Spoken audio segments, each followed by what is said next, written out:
So as for question number 11, so we need to describe and elaborate 5 alternative strategies other than overbooking that can be implemented by the Malaysia Airlines in the case study. So there are 5 alternatives. The first one is for doing standbys. Airlines can do standby booking, which is when the booking is sold at a deep discount that gives the customer access to capacity applied on a space available basis. As for the second strategy is by using bumping strategy. This is when airline would overbook with the idea that it can deny boardings to low fare bookings in order to accommodate the high fare passengers. For the next strategy, it will be bumping strategy.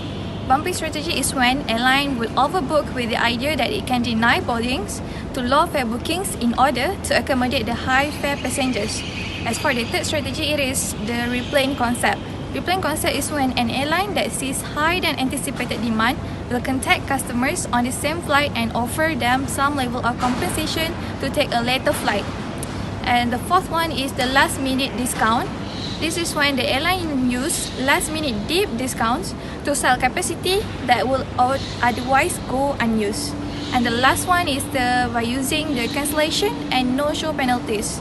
This is when airlines has instituted penalties for customers who cancel or don't show for their flights. Okay.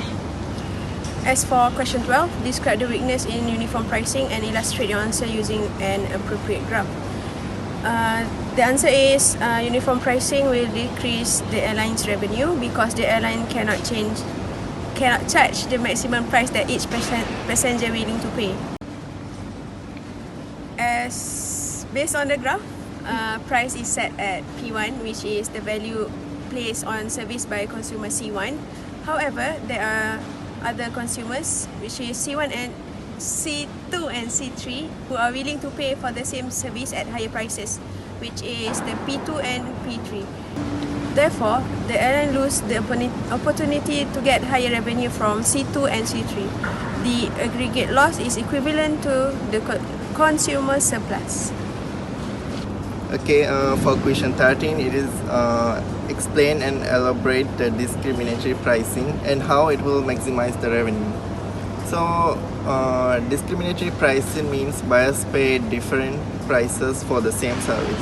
In more common forms of price discrimination, the seller places customers in groups based on certain attributes and charges each group a different price. For example, in airlines, they have different classes like first class, business class, and economy class. Each class is charged by different price. Also, consumers buying airline tickets several months in advance typically pay less than consumers purchasing at the last minute. Also, discriminatory pricing will help the airlines to maximize their revenue because it enables the airline to charge the maximum price that each passenger willing to pay. Okay, for the next question is question number 14. We need to explain and elaborate about spillage and spoilage and the overbooking.